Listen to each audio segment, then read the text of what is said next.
सुप्रभातम। नमो नमः।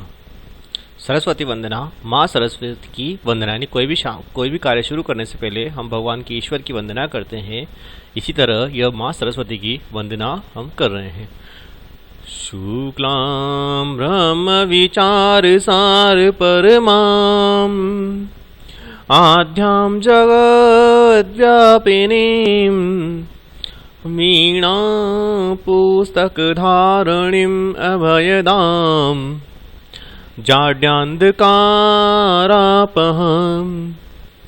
हस्ते स्फटिकमालिकां विदधतीं पद्मासने संस्थितां वन्दे तां परमेश्वरीं भगवतीं बुद्धिप्रदां शारदाम्। एक बार फिर दोहराएंगे इसको। शुक्लां ब्रह्म विचार सार परमां आद्यां जगद्व्यापिनीं वीणा पुस्तकधारिणीं अभयदां जाड्यान्धकारापहं हस्ते स्फटिकमालिकां विदधतीं पद्मासने संस्थितां वन्दे तां परमेश्वरीं भगवतीं बुद्धिप्रदां शारदां अर्थात शुक्लाम, शुक्ला मैंने शुक्र वर्ण वाली, शुल्क वर्ण, सफेद वर्ण वाली, संपूर्ण चराचर जगत में व्याप्त आदि शक्ति यानी प्रथम पूजनीय शक्ति, ब्रह्म के विषय में किए गए विचार और चिंतन के सार रूप में परम उत्कर्ष को धारण करने वाली, यानी हम जो भी ईश्वर के बारे में जो भी विचार करते हैं, जो भी वंदन करते हैं, उन सबका सार रूप में परम उत्कर्ष को धारण करने वाली, सभी भयों में भयदान देने वाली, जितने भी डर हैं उन सबों को, डरों को दूर करने वाली, अज्ञान के अंधेरे को मिटाने वाली, यानी हम जो भी अज्ञान रूपी अंधेरा है हमारे मन में उसको दूर करने वाली, जिसके हाथों में वीणा है, जिसके हाथों में वीणा है, पुस्तक और स्फटिक की माला धारण करने वाली, यानी जिसने हाथों में वीणा, पुस्तक और स्फटिक की माला धारण की हुई है और जो पद्मासन पर विराजमान है, यानी पद्मासन होता है कमल, पद्म यानी होता है कमल, जो कमल के आसन पर विराजमान है और बुद्धि प्रदान करने वाली है, सर्वोच्च ऐश्वर्य से अलंकृत, यानी सबसे सर्वोच्च ऐश्वर्य से जो अलंकृत, सबसे ज्यादा जो ऐश्वर्यशाली है वो भगवती शारदा माँ सरस्वती की मैं वंदना करता हूँ। यानी माँ सरस्वती हमें अच्छी बुद्धि प्रदान करें, ऐसी हम वंदना करते हैं। आज का हमारा टॉपिक है वो ये है अकारांत नपुंसकलिंग संज्ञा शब्द। अकारांत नपुंसकलिंग संज्ञा शब्द एक वचन, द्विवचन व बहुवचन, यानी हमें नपुंसकलिंग शब्दों को एक वचन, द्विवचन, बहुवचन बनाना सीखेंगे। सबसे पहले संज्ञा शब्द क्या होते हैं? तो जिन शब्दों के संज्ञा शब्द क्या होते हैं? किसी व्यक्ति, वस्तु, स्थान व नाम के भाव को संज्ञा कहते हैं। किसी व्यक्ति के नाम को, किसी वस्तु के नाम को, या किसी स्थान के नाम को, या किसी व्यक्ति के भाव के नाम को हम क्या संज्ञा कहते हैं। जैसे उदाहरण के लिए राम, गीता, जयपुर, सुंदर, ये तो सभी संज्ञाएं हैं, ये सभी वस्तुएं हैं और सभी संज्ञाएं। लेकिन जो सुंदर ये एक भाववाचक संज्ञा है, इसको भी हम संज्ञा कहेंगे, लेकिन ये भाव है। सुंदरता क्या होती है? भाव होती है। हम सुंदरता देख सकते हैं, छू नहीं सकते, तो ये भाव है, हम इसको, ये भाववाचक संज्ञा है। लिंग, लिंग किसे कहेंगे? जिस शब्द के द्वारा किसी स्त्री या पुरुष जाति के होने का बोध हो, जिस शब्द के द्वारा किसी स्त्री या पुरुष जाति के होने का बोध हो, लिंग कहलाते हैं। जिस शब्द के द्वारा किसी स्त्री या पुरुष जाति के होने का बोध हो, लिंग कहलाते हैं। संस्कृत में लिंग 3 होते हैं, यानी संस्कृत में 3 लिंग होते हैं। पहला पुल्लिंग, दूसरा स्त्रीलिंग, तीसरा नपुंसकलिंग। पहला पुल्लिंग, दूसरा स्त्रीलिंग, तीसरा नपुंसकलिंग। पुल्लिंग शब्द क्या होंगे? जो शब्द पुरुष जाति का बोध कराते हैं पुल्लिंग शब्द कहलाएंगे। स्त्रीलिंग, जो शब्द पुरुष स्त्री जाति का बोध कराते हैं वो स्त्रीलिंग कहलाएंगे। अब नपुंसकलिंग शब्द क्या होंगे? जो शब्द न तो पुरुष जाति का और न ही स्त्री जाति का बोध कराए। जो शब्द न तो पुरुष जाति का बोध कराता हो, न ही स्त्री जाति का बोध कराता हो, वो शब्द कहलाएगा नपुंसकलिंग। जैसे कमल का फूल, कमल, कमल न तो पुरुष जाति का होता है, न ही स्त्री जाति का, कमल तो कमल होता है, तो वह नपुंसकलिंग होगा। फूल, फूल का भी कोई जेंडर नहीं होता, न तो पुल्लिंग होता है न ही स्त्रीलिंग, तो वो भी नपुंसकलिंग में होगा। अब हम लेते हैं वचन। वचन क्या होते हैं? वचन का अर्थ होता है संख्या की संख्या, यानी संख्या हमारी जो वस्तुएं हैं, हमारे पास जो थिंग्स हैं वो कितनी हैं, उनकी नंबर ऑफ थिंग्स, वो कहलाएगी संख्या की संख्या, यानी कौन सी वस्तु कितनी संख्या में है। संस्कृत में 3 वचन होते हैं। संस्कृत में 3 वचन होते हैं। पहला एक वचन, दूसरा द्विवचन और तीसरा बहुवचन। जैसे कि इनके नाम से ही क्लियर हो रहा है कि एक वचन में एक की संख्या का प्रयोग करेंगे हम, द्विवचन में 2 की संख्या का प्रयोग करेंगे, बहुवचन में बहुत सारी संख्याओं का प्रयोग होगा। फिर भी एक वचन यानी एक का मतलब एक वचन यानी संख्या, यानी यदि वस्तु की संख्या 1 है तो हम एक वचन का प्रयोग करेंगे। यदि संख्या की संख्या 1 हो तो एक वचन का प्रयोग होता है। यदि एक व्यक्ति हो, एक लड़का हो, या एक व्यक्ति हो, एक वस्तु है, एक स्थान हो, तो हम वहाँ पर एक वचन का प्रयोग करते हैं। जैसे एक पुस्तक, एक लड़का, एक लड़की, एक पेन आदि। द्विवचन, द्वि का अर्थ होता है 2। इसके भी नाम से क्लियर है कि भाई द्विवचन क्या होते हैं। यहाँ भी जहाँ पर भी 2 वस्तुएं होंगी, 2 व्यक्ति होंगे या 2 स्थान होंगे, वहाँ पर द्विवचन का प्रयोग करते हैं। यदि संख्या की संख्या 2 हो तो हम द्विवचन का प्रयोग होगा। यदि संख्या की संख्या 2 हो तो द्विवचन का प्रयोग होगा। जैसे 2 पुस्तकें, 2 लड़के आदि। अब आते हैं बहुवचन पर। बहुवचन, बहु का अर्थ होता है अनेक, वचन यानी संख्या। जो अनेक संख्या में हो, जो अनेक की संख्या में हो, वह कहलाएगा बहुवचन। यदि संख्या की संख्या 3 या 3 से ज्यादा हो तो बहुवचन का प्रयोग होगा। यदि संख्या की संख्या 3 हो या फिर 3 से ज्यादा हो तो बहुवचन का प्रयोग होता है। जैसे 3 पुस्तकें, अनेक लड़के, जैसे 3 पुस्तकें, अनेक लड़के आदि। अब अकारांत शब्द क्या होते हैं? तो जिन शब्दों के अंत में अ स्वर, अ की ध्वनि या अ की मात्रा हो, जिन शब्दों के अंत में अ स्वर, अ की ध्वनि या अ की मात्रा हो, अकारांत शब्द कहलाते हैं। उदाहरण के लिए कमल, फल आदि। इन शब्दों के अंत में अ की ध्वनि आ रही है, कमल अ की ध्वनि आ रही है, फल अ की ध्वनि आ रही है। अगर हम अलग वर्ण विच्छेद करेंगे फल का तो फ प्लस अ प्लस ल प्लस अ, फ प्लस अ प्लस ल प्लस अ बराबर फल। अंत में अ स्वर होने के कारण ये कहलाएंगे अकारांत स्वर, अकारांत शब्द। अब अकारांत नपुंसकलिंग शब्द क्या होते हैं? अकारांत नपुंसकलिंग शब्द क्या होते हैं? तो जिन शब्दों के अंत में अ स्वर या अ की ध्वनि या अ की मात्रा हो, जिन शब्दों के अंत में अ स्वर, अ की ध्वनि या अ की मात्रा हो और जो शब्द न तो पुरुष जाति का और न ही स्त्री जाति का बोध कराते हैं, अकारांत नपुंसकलिंग शब्द कहलाते हैं। यानी जिन शब्दों के अंत में अ की ध्वनि आ रही हो, अ की मात्रा हो या फिर अ स्वर हो और जो शब्द दोनों ही लिंगों में ना हो, ना तो पुरुष में हो न ही स्त्री जाति में हो, वो शब्द कहलाएंगे अकारांत नपुंसकलिंग शब्द। जैसे कमल, कमल का न तो पुल्लिंग में प्रयोग होता है न ही स्त्रीलिंग में होता है, तो ये शब्द आएगा नपुंसकलिंग में। पुष्प, पुष्प यानी होता है फूल, इसका प्रयोग भी किस में होता है? नपुंसकलिंग में। पुरुष का फूल का भी कोई जेंडर नहीं होता। फल, इसी तरह फल तो फल होता है, फल भी कोई स्त्री और पुरुष जाति नहीं होती, तो ये शब्द कहलाएंगे नपुंसकलिंग शब्द। अब मूल शब्द क्या होते हैं?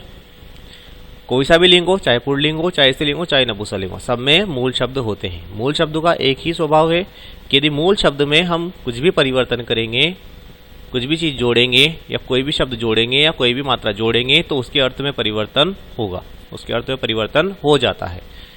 जैसे वृक्ष होता है, वृक्ष की जड़ें होती है, वृक्ष की मूल यानी उसका तना होता है, उसकी जड़ें होती है। यदि उनको काट दें, उनको हटा दें तो क्या होगा? वृक्ष सूख जाएगा और नीचे गिर जाएगा। इसी तरह यदि मूल शब्द है, यदि मूल शब्द में से कुछ भी हम कोई भी मात्रा हटा दें, कोई भी वर्ण हटा दें या उसमें जोड़ दें तो या तो वह शब्द का अर्थहीन हो जाएगा या फिर उस शब्द के अर्थ में परिवर्तन हो जाता है। इस पार्ट में हम प्रथमा विभक्ति के तीनों वचन वाले रूप बनाना सीखेंगे, यानी एक वचन, द्विवचन और बहुवचन वाले रूप बना सकेंगे। प्रथमा विभक्ति अर्थात कर्तरी प्रथमा, प्रथमा विभक्ति अर्थात कर्तरी प्रथमा, इस सूत्र के इसके अनुसार कर्ता में प्रथमा विभक्ति का प्रयोग होता है। अब कर्ता क्या होता है? तो वाक्य में जो भी क्रिया करने वाला होगा, जो भी व्यक्ति काम करने वाला होगा, वह व्यक्ति कहलाएगा कर्ता, उसको हम कहेंगे कर्ता। और कर्ता में प्रथमा विभक्ति का प्रयोग होता है। कर्ता यानी सब्जेक्ट, कर्ता यानी सब्जेक्ट, और उस कर्ता में प्रथमा विभक्ति का प्रयोग होता है। अब विभक्ति क्या होती है? तो कारक व वचन के बोधक चिन्ह को, कारक व वचन के बोधक चिन्ह को विभक्ति कहते हैं। कारक व वचन के बोधक चिन्ह को विभक्ति कहते हैं। संस्कृत में 7 विभक्तियां होती हैं। संस्कृत में 7 विभक्तियां होती हैं। प्रथमा, द्वितीया, तृतीया, चतुर्थी, पंचमी, षष्ठी और सप्तमी। संस्कृत में 7 विभक्तियां होती है। प्रथमा, द्वितीया, तृतीया, चतुर्थी, पंचमी, षष्ठी और सप्तमी। अब अकारांत नपुंसकलिंग जो शब्द हैं उनको एक वचन हम बनाने के लिए क्या करते हैं, हमें क्या करना, हम क्या करें कि वह नपुंसकलिंग का शब्द एक वचन वाला बन जाए। तो हमें ये बात पता है ही सही कि नपुंसकलिंग के शब्द होते क्या है। तो अकारांत नपुंसकलिंग शब्दों को एक वचन प्रथमा विभक्ति का एक वचन बनाने के लिए मूल शब्द के अंतिम वर्ण पर हलंत वाला म जोड़ा जाता है। अकारांत नपुंसकलिंग के मूल शब्दों को प्रथमा विभक्ति एक वचन का बनाने के लिए मूल शब्द के अंतिम वर्ण पर हलंत वाला म जोड़ा जाता है। कौन सा म जोड़ा जाता है? हलंत वाला। अब हलंत वाला कोई म नहीं होता, म के नीचे हम हलंत लगा देंगे तो वह हो जाएगा हलंत वाला म, यानी आधा म जोड़ा जाता है। उदाहरण के लिए अकारांत नपुंसकलिंग शब्द एक तरफ लिखे हुए हैं, प्लस करके परिवर्तन क्या होने वाला है, अंतिम वर्ण के बाद म जुड़ेगा, यानी म के नीचे हलंत लग रहा है और वो बन जाएगा अकारांत नपुंसकलिंग के प्रथमा विभक्ति वाले रूप, प्रथमा विभक्ति एक वचन वाले रूप। पुस्तक, पुस्तक में म जोड़ा तो बना पुस्तकम। पुष्प, पुष्प में म जोड़ा बना तो पुष्पम। फल में म जोड़ा तो बना फलम। गृह में म जोड़ा बना तो गृहम। पत्र में यदि म जोड़ दिया तो बना पत्रम। पात्र में म जोड़ दिया तो बना पात्रम। फल में यदि हमने म जोड़ दिया तो बना कमल में यदि म जोड़ दिया तो ये बन गया कमलम। पत्र, पत्र का होता है पेड़ का पत्ता, लीव्स। पात्र होता है बर्तन। पत्र यानी पेड़ का पत्ता या जो भी पत्र आता है वो खत, जिसको हम कह सकते हैं पात्र। पात्र का मतलब होता है बर्तन। अब इसमें म जुड़ गया तो म जुड़ने के बाद ये सारे शब्द हो गए एक वचन में, सारे शब्द हो गए ये एक वचन में। पुस्तकम का अर्थ होगा एक पुस्तक। पुष्प का अर्थ होगा एक फूल। फलम का अर्थ होगा एक फल। गृहम का होगा एक घर। पत्रम का होगा एक पत्ता। पात्रम का होगा एक पात्र और कमलम का अर्थ होगा एक कमल। अब हम सीखते हैं द्विवचन बनाना। अकारांत नपुंसकलिंग के मूल शब्दों को द्विवचन बनाने के लिए हम क्या करते हैं, मूल शब्द में क्या परिवर्तन करें कि वह मूल शब्द द्विवचन वाला बन जाए। तो अकारांत नपुंसकलिंग के मूल शब्दों को प्रथमा विभक्ति द्विवचन वाला रूप बनाने के लिए मूल शब्द के अंतिम वर्ण पर एक ही मात्रा लगा देने से वह अकारांत नपुंसकलिंग प्रथमा विभक्ति द्विवचन वाला रूप बन जाता है। मूल शब्द में क्या लगाएंगे हम? एक ही मात्रा लगाएंगे। कहाँ लगाएंगे? मूल शब्द के अंतिम वर्ण पर। ऐसा नहीं कि हम मूल शब्द में कहीं पर भी लगा दें, नहीं, उसके केवल अंतिम जो वर्ण होगा उसके ऊपर ही एक ही मात्रा लगेगी और उस मात्रा के लगाने से वह एक वचन वाला रूप द्विवचन वाला रूप बन जाएगा। पुस्तक, अब पुस्तक में अंतिम वर्ण कौन सा है? क। अंतिम वर्ण है क, तो हम क के ऊपर ही एक ही मात्रा लगाएंगे। क के ऊपर ही एक ही मात्रा लगाएंगे तो ये बनेगा पुस्तके। क्या बनेगा? यह पुस्तके। इसी तरह पुष्प, पुष्प में एक ही मात्रा जोड़ी तो बना पुष्पे। फल में एक ही मात्रा जोड़ी बना फले। गृह में जोड़ी तो बना गृहे। पत्र में जोड़ी तो बना पत्रे। पात्र में जोड़ी तो बना पात्रे और कमल में एक ही मात्रा जोड़ी तो बना कमले। अब इनका अर्थ द्विवचन में तो इस प्रकार होगा, पुस्तक यानी दो पुस्तकें, पुष्प यानी दो फूल, फले यानी दो फल, गृह यानी दो घर, पत्र यानी दो पत्र दो पत्ते, पात्र यानी दो बर्तन और कमले यानी दो कमल। कमले का अर्थ हो गया दो कमल। अब इसी तरह हमें अकारांत नपुंसकलिंग के शब्दों को बहुवचन वाला बनाना है तो हम मूल शब्द में क्या करेंगे? तो अकारांत नपुंसकलिंग के मूल शब्दों को प्रथमा विभक्ति बहुवचन वाला रूप बनाने के लिए अकारांत नपुंसकलिंग के मूल शब्दों को प्रथमा विभक्ति बहुवचन वाला रूप बनाने के लिए मूल शब्द के अंत में आनी या आणी जोड़ देने से वह अकारांत नपुंसकलिंग प्रथमा विभक्ति वाला बहुवचन रूप प्रथमा विभक्ति का बहुवचन वाला रूप बन जाता है। यानी हम मूल शब्द के बाद यदि मूल शब्द के अंतिम वर्ण के बाद यदि आनी या आणी जोड़ दें तो वह अकारांत नपुंसकलिंग प्रथमा विभक्ति का बहुवचन वाला रूप बनता है। अकारांत नपुंसकलिंग शब्द के मूल शब्द हैं, परिवर्तन क्या होगा? आनी या फिर आणी जुड़ेगा और वो बन जाएंगे प्रथमा विभक्ति के बहुवचन वाले रूप। जैसे पुस्तक में आनी जोड़ा तो बना पुस्तकानी। पुष्प में जोड़ा तो बना पुष्पाणी। फल में जोड़ा तो फलानी। गृह में जोड़ा तो बना गृहाणी, पत्र में जोड़ा तो बना पत्राणी, पात्र में जोड़ा तो पात्राणी, कमल में जोड़ा तो बना कमलानी। अब देखें, अब ये बहुवचन वाले रूप बन गए तो इनके अर्थों में परिवर्तन हो गया, लेकिन यहाँ पर मैंने कुछ शब्दों के पीछे स्टार लगाया हुआ है, कुछ शब्दों के पीछे स्टार है। इसका मतलब क्या है? अब देखो किस शब्द में तो न आ रहा है, किस शब्द में न आ रहा है, किस शब्द में न आ रहा है पीछे, किस शब्द में न आ रहा है। क्यों आ रहा है इसका रीजन हम आगे देखते हैं। जो शब्द में न या फिर न आ रहा है, शब्द में जो न आ रहा है या फिर न आ रहा है, उसका क्या कारण है? इसको हम कहते हैं णत्व विधान। इसको हम क्या कहते हैं? णत्व विधान। रसाभ्याम णोणः समान पदे, रसाभ्याम णोणः समान पदे। इस सूत्र का अर्थ है कि यदि मूल शब्द में र श व्यंजन वर्ण यानी र और श तो दोनों व्यंजन है, या री की मात्रा हो, या तो र हो या फिर श हो, र श व्यंजन वर्ण या री की मात्रा हो तथा उसके बाद न आए तो उस न के स्थान पर न हो जाता है। इसे ही णत्व विधान कहते हैं। यदि मूल शब्द में यदि र आ जाए, श आ जाए या फिर री की मात्रा आ जाए तो उसको उस आ जाए तथा उसके बाद यदि कोई न आ रहा हो, यदि उसके बाद न आ रहा हो तो उस न के स्थान पर न हो जाता है और इसे ही णत्व विधान कहते हैं।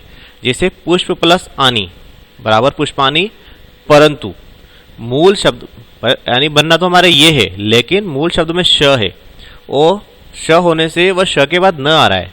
मूल शब्द में श है और उस श के बाद न आ रहा है, इस कारण उस न के स्थान पर न हो गया, उस कारण उस न के स्थान पर न हो गया। पुष्पाणी अलग हम देखा, अलग अलग करेंगे तो पु प प्लस उ प्लस श प्लस प प्लस आ प्लस न प्लस ई। तो अब देखो श आ रहा है, श के बाद आ रहा है न, श आ रहा है पहले, श के बाद क्या आ रहा है न। तो इस न के कारण जो इस श के कारण वह न में बदला है। ये जो श है, इस श के होने के कारण यह न में बदल गया। श के बाद न होने के कारण न के स्थान पर न हुआ, तो ये हमारा जो शब्द बना वो बना पुष्पाणी। इसी तरह गृहाणी में भी यदि गृहाणी का वर्ण विच्छेद करेंगे तो ग्रह ग प्लस री प्लस ह प्लस आ प्लस न प्लस ई, तो ये बनेगा गृहानी। अब ये री की मात्रा है, इस री की मात्रा के बाद न आ रहा है, इस री की मात्रा के बाद क्या आ रहा है न, तो न इस री की मात्रा के कारण इस न के स्थान पर क्या हो गया? न हो गया, तो ये बना गृहाणी, ये बन गया गृहाणी। इसी तरह पात्राणी, पात्राणी में भी यही है। अगर हम इसको अलग अलग करेंगे तो प प्लस आ प्लस त प्लस र प्लस आ प्लस न प्लस ई। अब इसमें त्र है और इसमें त है। जो त्र होता है वह त और र दोनों से मिलकर के बनता है। त जो त्र होता है वह त और र दोनों से मिलकर बनता है, तो इसलिए इसमें भी र आ रहा है, तो इस र के कारण न के स्थान पर भी हो गया ण। इसको हम कहते हैं णत्व विधान। तो हमारा जो शब्द बनेगा वो बनेगा पात्राणी। इसीलिए किसी शब्द में कहीं पर न आता है तो कहीं पर न आता है। तो जहां पर भी यदि मूल शब्द में र हो, श हो या फिर री की मात्रा हो, उसके बाद कोई न आ रहा हो तो वह न में बदल जाएगा। और जैसे कि यहाँ पर हो रहा है, पुष्पाणी में हो रहा है, गृहाणी में हो रहा है और पात्राणी में हो रहा है। कुछ अन्य उदाहरण यहाँ पर दिए हुए हैं अकारांत नपुंसकलिंग शब्दों के प्रथमा विभक्ति एकवचन वाले। कदली फल, कदली फल यानी होता है केला, कदली फल यानी केला। इसके रूप इस प्रकार होंगे कदली फलम कदली फले कदली फलानी, कदली फलम कदली फले कदली फलानी, आम्रम आम्रे आम्राणी, नारंगम नारंगे नारंगानी, नारंगम नारंगे नारंगाणी, मुखम मुखे मुखानी, मोदकम मोदके मोदकानी, कार्यम कार्ये कार्याणि, भवनम भवने भवनानि, चित्रम चित्रे चित्राणि, मित्रम मित्रे मित्राणि, वस्त्रम वस्त्रे वस्त्राणि, द्वारम द्वारे द्वाराणि, कंदुकम कंदुके कंदुकानि, फलम फले फलानि।